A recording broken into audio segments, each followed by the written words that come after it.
Saya akan mencoba mengemukakan yang jarang dibahas orang mengenai apakah sufi itu ahlus sunnah. Apakah orang-orang tarekat itu ahlus sunnah? Ini jarang dibahas orang.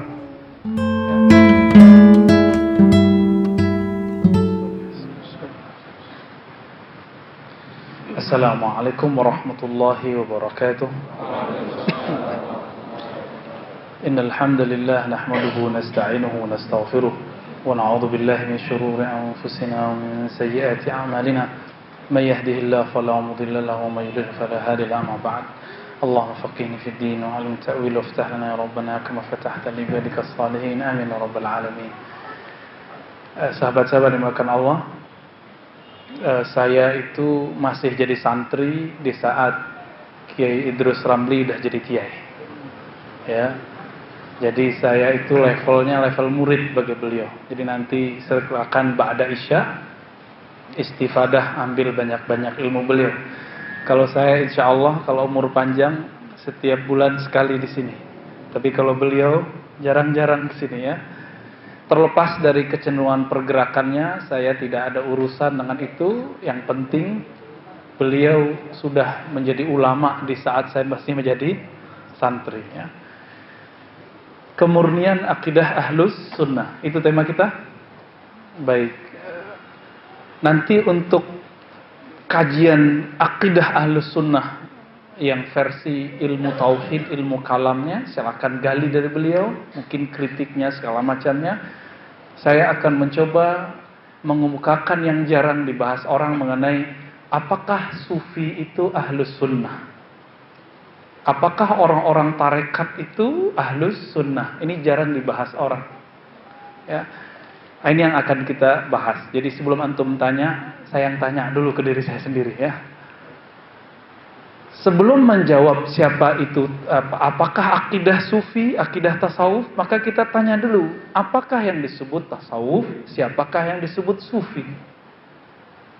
Kalau telah jelas deskripsinya, definisinya, siapa yang disebut, kalau yang disebut itu pas, baru hukumnya nanti pas. Kenapa hari ini antum kalau search di YouTube, di Google, cari sufi, cari tarekat, itu yang keluar yang aneh-aneh atau yang nyalah-nyalahin. Kenapa? Karena definisi tasawufnya tidak pas. Siapa yang mendefinisikan tasawuf? Musuh tasawuf atau ahli tasawuf? Yang pas. Ahli tasawuf. Sebagaimana ilmu kedokteran yang mendefinisikannya ahli kedokteran. Jangan tanya ke dukun ilmu kedokteran, pasti dia serang tuh kedokteran. Antum biasanya nanya tasawuf kepada orang yang anti tasawuf. Akibatnya apa? Akibatnya yang terjadi adalah kritik, hina. Contoh, ya, ada seorang ustadz, nggak usah disebut namanya, ketika ditanya, apa itu tasawuf, akidah tasawuf?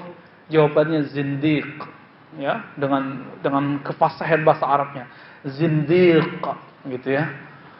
Kayaknya fasih sekali ya. Apa arti zindiq? Bahaya loh nyebut zindiq. Zindiq itu artinya al-fisq, khuruj minat ta'ah, kefasikan atau keluar dari taat. Keluar dari taat. Kita telah sering membahas akidah ahlus sunnah itu telah dikumpulkan, telah diriwayatkan oleh Imam Abul Hasan Al-Asy'ari, Abu Mansur Al-Maturidi, dan Imam Abu Ja'far At-Tahawi. Sebagaimana hadis diriwayatkan oleh Imam Bukhari, Muslim, Abu Daud, Tirmizi. Sebagaimana fikih diriwayatkan oleh Imam Abu Hanifah, Hanafi, Maliki, Syafi'i, Ahmad bin Hanbal, Hanbali. Jadi kalau ada orang nanya, kenapa tidak ikut akidah Imam Syafi'i saja? Akidah Imam Syafi'i itu telah diriwayatkan ulang oleh Imam Asy'ari. Gitu. Jangan dibalik-balik. Kok nggak ikut akidah Bukhari saja? Akidah Bukhari itu isinya sama dengan akidah Imam Asy'ari. Mau bedah, silakan bedah kitabul akidah, kitabul iman dari Sahih Bukhari, isinya sama. Persis sama, ya. Maka kita coba lihat Imam Abul Hasan Al-Asy'ari yang wafatnya 324 Hijriah. Separuh hidupnya lebih itu di zaman salaf. Salaf di akhir abad ketiga Hijriah. Ternyata beliau belajar ke murid-murid dari imam-imam besar. Murid dari Imam Ahmad bernama Zakaria As-Saji. Masih ada lagi Al-Jumahi, ya, masih banyak beberapa ulama yang lain.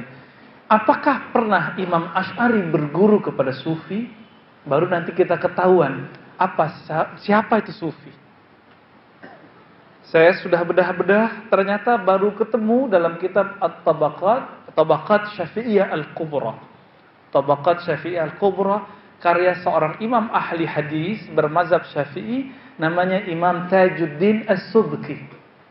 Di situ dia buat syair yang panjang sekali, dan beliau mengatakan Imam Abul Hasan Al-Asy'ari mengambil akidahnya dari beberapa ulama, terutama Imam Junaid Al-Baghdadi. Junaid Al-Baghdadi. Siapa nih Junaid Al-Baghdadi? Sering dengar? Kalau kita search di Google langsung keluar Imam Sufi. Imam Sufi. Sufi yang bagaimana? Sufi yang kalau udah nyampe gak sholat. Kalau udah zikirnya sudah tinggi terus dia gak perlu lagi baca Quran. Bukan, gak ada itu. Itu bukan tasawuf. Ya. Tasawuf itu didefinisikan secara contoh, birrasam, dalam bahasa ilmu mantiq, ilmu logika, adalah Imam Junaid. Imam Junaid inilah kemudian yang mengajarkan akidah Ahlus Sunnah versi Sufi kepada Imam Abul Hasan Al-Asy'ari. Oleh karena itu, la Sufi illa wa huwa Asy'ari. Tidak ada Sufi kecuali dia akidahnya Asy'ari. Ahlus Sunnah. Kalau ada Sufi tidak berakidah Asy'ari, maka diragukan kesufiannya. Karena tasawuf tidak ada di Syiah, tidak ada di Mu'tazilah, tidak ada di kebatinan. Sufi itu cuma ada di Ahlus Sunnah. Namun sekarang beberapa orang karena definisi dia tentang tasawuf tidak benar, maka yang dia bayangkan tasawuf itu adalah orang-orang Syiah. Hei, hati-hati. Syiah itu punya yang mirip, tapi itu bukan tasawuf, namanya irfani. Apa arti irfani? Filsafat ma'rifatullah. Filsafat doang, nazariyat, teori-teori bertuhan. Maka muncullah seorang syekh yang hebat luar biasa untuk kategori mereka, namanya Syekh Razi, ya, atau Mullah Sadra. Dia tulis satu kitab 9 jilid, cetakan terbaru, Tis'ah mujalladat, ya, namanya Al-Hikmah Al-Muta'aliyah. Tapi saya baca, wah ini bukan tasawuf, isinya debat filsafat. Dia bantah ini, bantah itu. Tasawuf tidak ada bantah-bantahan. Tasawuf itu mengamalkan satu hadis. Min husni islamil mar'i tarkuhu ma la ya'ni. Salah satu kesempurnaan agama seseorang, dia meninggalkan hal yang gak manfaat. Salah satunya debat. Karena memperkeruh kalbu. Kita debat, itu benar pun hatinya keras. Maka beda Asy'ari Sufi dengan Asy'ari ahli akidah, ahli kalam. Asy'ari Sufi tidak suka berdebat, suka berzikir. Asy'ari ahli kalam, ahli tauhid suka berdebat. Itu bedanya. Sama-sama akidahnya Ahlus Sunnah. Imam Junaid inilah yang menghubungkan Imam Asy'ari secara rohani kepada Rasulullah. Jadi Imam Junaid berguru kepada Imam Sarri As-Saqti. Imam Sarri As-Saqti berguru kepada Ma'ruf Al-Qarhi. Ma'ruf Al-Qarhi berguru kepada Imam Dawud At-Ta'i. Atau Hasan Al-Ajmi, Dawud At-Ta'i, kemudian Hasan Al-Basri. Hasan Al-Basri berguru ke banyak sahabat, di antaranya Sayyiduna Ali radhiyallahu taala anhu. Maka nyambunglah dari Ali kepada Nabi sallallahu alaihi wasallam. Begitu juga beliau berguru ke sahabat-sahabat yang lain. Namun karena nama Sayyidina Ali itu disebut Madinatul Ilm, kota ilmu, dan pintunya adalah Ali, maka menyebut nama Ali sudah cukup. Dan perlu diingat, ketika orang punya silsilah ke Sayyidina Ali bukan berarti dia Syiah. Ini orang banyak keliru. Oh, kalau ke Ali Syiah, antum menghujat Ali. Menghujat Ali Itu namanya Nasibi, lawan dari Rafidi. Jadi Syiah itu disebut Rafidah, merendahkan sahabat Nabi selain Ali. Kalau merendahkan Ali disebut dengan Nasibi, dan dua-duanya disebut menyimpang dari ajaran Ahlus Sunnah. Itu nggak boleh dua-duanya. Yang benar itu sahabat Nabi radhiyallahu taala anhum, Allah ridho semua. Nah ini jalurnya. Yang kita sebut isnad. Yang kita sebut isnad. Apakah Imam Asy'ari terhubung ke Imam Syafi'i? Terhubung. Imam Asy'ari berguru kepada Zakaria As-Saji. Zakaria As-Saji berguru kepada banyak murid Syafi'i. Salah satunya Imam Al-Muzani. Imam tadi Ahmad bin Hanbal. Mereka berdua belajar kepada Imam Syafi'i. Jadi kalau masih ada yang bertanya, kok nggak pakai akidah Syafi'i? Ya sudah, ini akidah Syafi'i ada di Imam Asy'ari. Antum mau tuh buktinya? Silakan buka nanti kitab Al-I'tiqad karya Imam ahli hadis namanya Al-Baihaqi. Di kitab itu disebutkan setiap bab, hampir semua, tidak semua, ya hampir semua, selalu ada kaul-kaul Imam Syafi'i sebagai penutup bab. Artinya akidah Asy'ari itu akidah ahli hadis, ahlu sunnah itulah akidahnya Imam Syafi'i. Ya. Tapi sayang hari ini orang mencoba mengaburkannya. Oh, kita nggak usah ikut Asy'ari. Asy'ari itu kan bukan Rasulullah. Ya emang bukan Rasulullah. Bukan Imam Ahlus Sunnah, siapa bilang? Ya. Idza utliqa Ahlus Sunnah fahumul Asy'ariyah wal Maturidiyah. Imam ahli hadis, penghafal hadis terbanyak di zamannya, setelah itu nggak ada lagi sampai sekarang. Sebanyak beliau. Al-Hafiz Al-Lughawi Murtada Az-Zabidi, imam dari Yaman, dari Zabid, yang kemudian hijrah ke Mesir. Pengarang kitab Ithaful Muttaqin, Syarah Ihya Ulumuddin, itu berjilid-jilid, semua hadisnya disyarah, riwayatnya dijelaskan. Ketika orang menuduh kitab Ihya Ulumuddin lemah hadisnya, ternyata beliau eksplorasi dahsyat sekali. Hadis-hadis yang dikumpulkan Imam Ghazali sangat luar biasa. Apa kata beliau? Jika Anda menyebut Ahlus Sunnah dalam sejarah Islam, pasti yang disebut adalah Asy'ari dan Maturidi. Dan sekarang anak-anak muda yang seumuran dengan saya berani mengatakan firqatud dhalah al-Asy'ariyah. Kelompok yang sesat itu bernama Asy'ari. Allahu Akbar. La ya'rifut tarikh, enggak tahu sejarah ini orang. Antum sering pakai Arba'in Nawawi tidak? Sering. Arba'in Nawawi siapa yang ngarang? Imam Nawawi. Imam Nawawi apa akidahnya? Ahlus Sunnah Asy'ari. Ahlus Sunnah Asy'ari. Imam siapa lagi?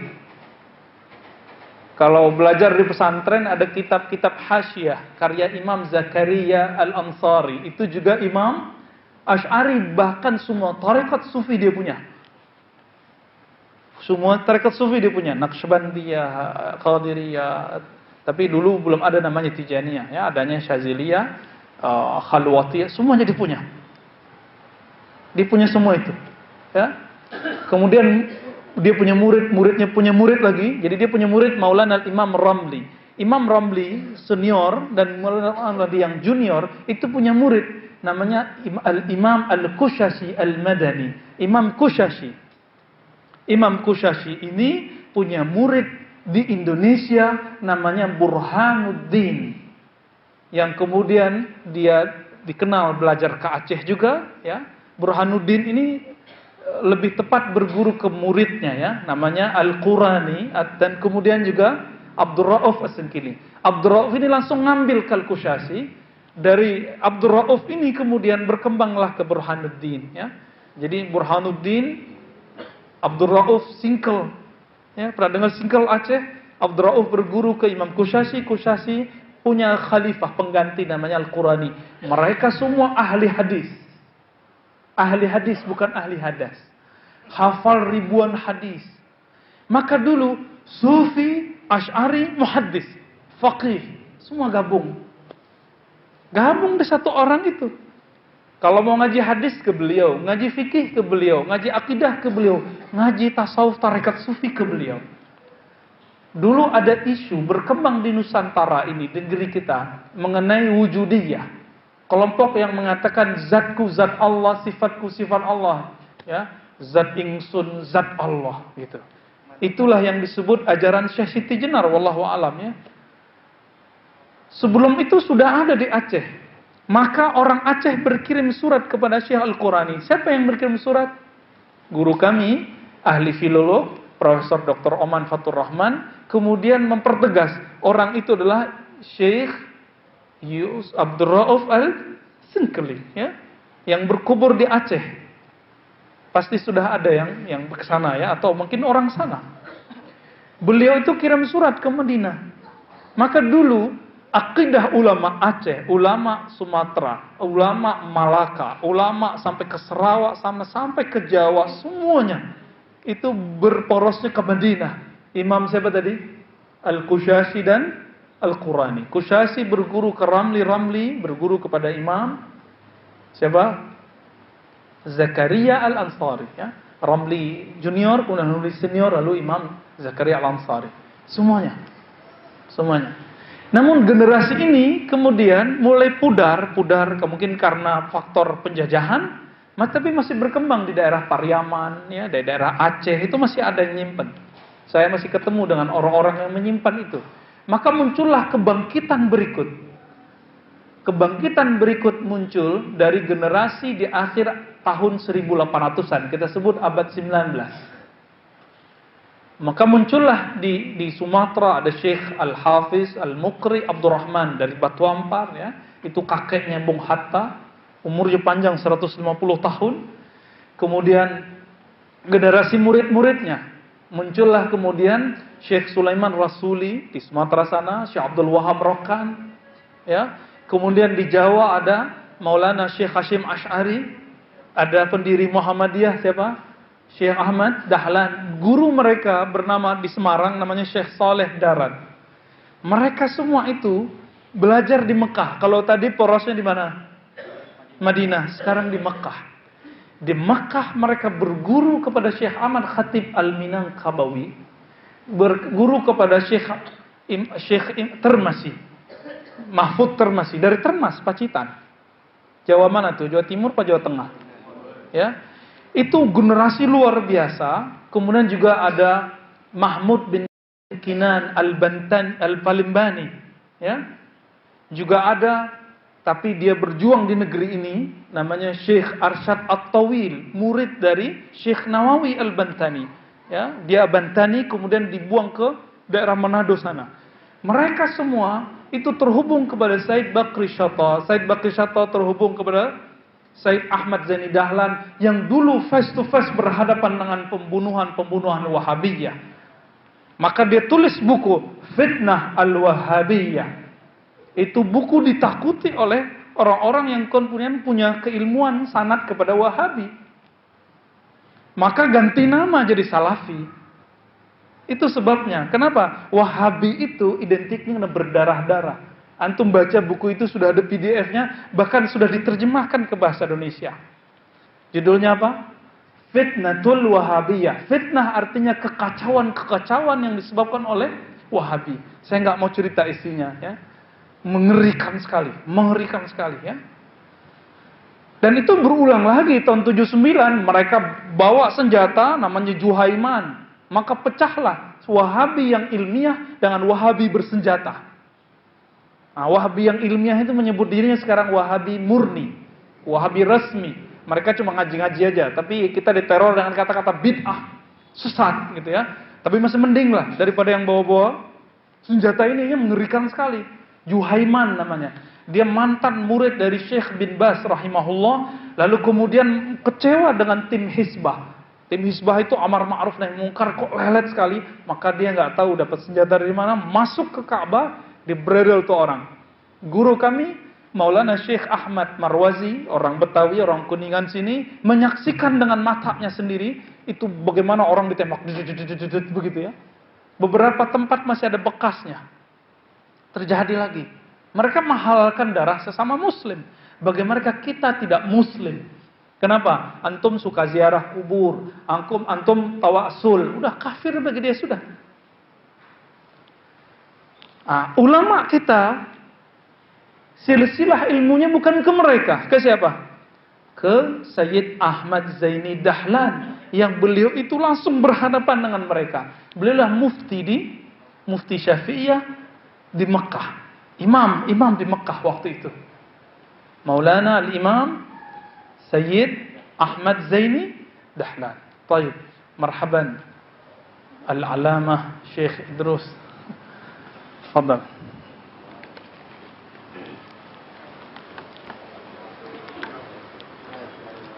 Masya Allah.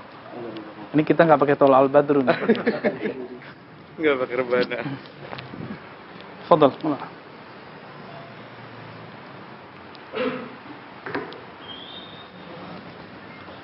Isya'nya jam berapa? 7 lewat ya. Baik. Tadi saya sudah mengantarkan Pak Kiai. Ya, waktu Pak Kiai telah jadi Kiai, saya masih santri.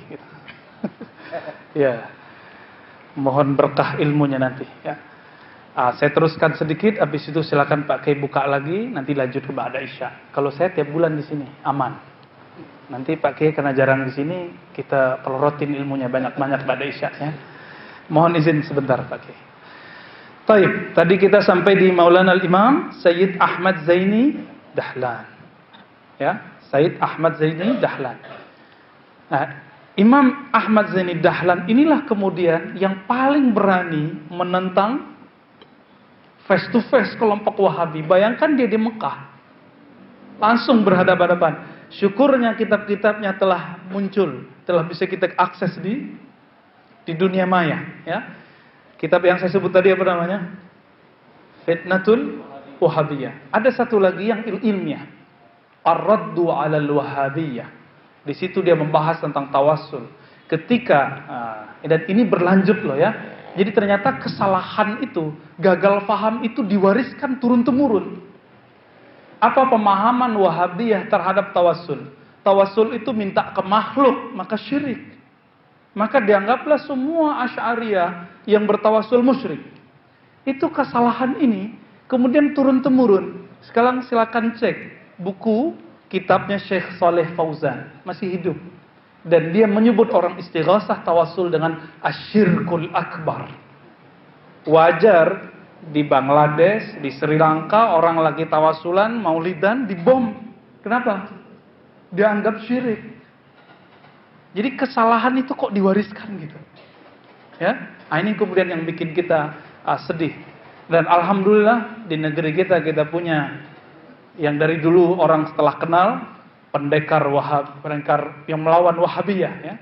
Orang sering sebut pendekar Aswaja, guru kita Maulana Syekh Idrus Ramli Al-Asy'ari Asy-Syafi'i. Dan uniknya apa?